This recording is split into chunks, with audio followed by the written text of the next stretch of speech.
Yo, what's up guys?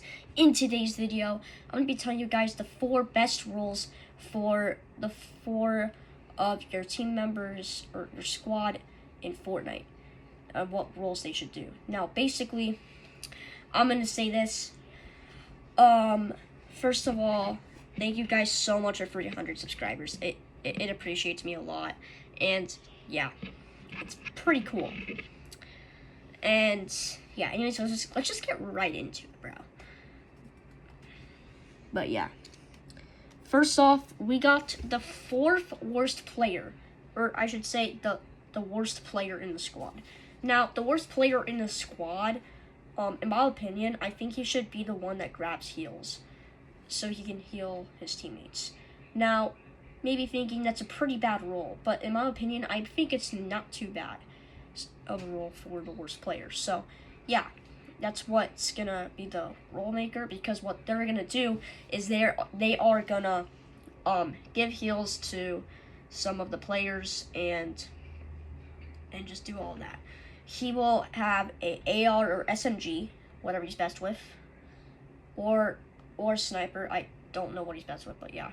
And then it's spaz, and then his 3rd slot is gonna be a movement item. 4th and 5th slot are gonna be heals. So yeah, it's pretty interesting, to say the least. But yeah, now we got the the 3rd worst player. Actually, no. Okay, hold on. Okay, so the person that is not too good and is just a little bit more better than the person that's the worst in the squad, which is number 3 for rankings for the squad. Like, for example, that was the worst person. The second worst.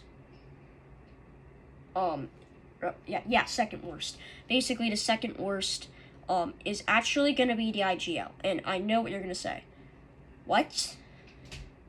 That doesn't make any sense. You should probably quit Fortnite. That makes absolutely no sense. No. Trust me on how I say this. Because the IGL is the in-game leader, and they decide to make rotations, and they decide when to push. Also, if you guys don't know what IGL stands for, it stands for in-game leader. So they lead the entire squad, and yes, that means that they decide when to push and do rotations. And if there are any players that are really good with that in your squad, then just give them the rule. But yeah, if there's anyone that loots a lot, also for the worst player, then they should be that role. But yeah. So for the 1st and 2nd best, I would recommend them being the fraggers, which means that they key a bunch of kids. So yeah, that's what's gonna be for today's video. If you guys think that I am pretty good at doing this, I will actually do duos and trios, and what you should do as a solo. But anyways, guys, that is the end of today's video. If you liked this video, make sure to like and subscribe. And just so you know, guys, I'm gonna say this again, but thank you all so much for 300 subscribers. I am absolutely excited to see that. And well, anyways, goodbye, guys.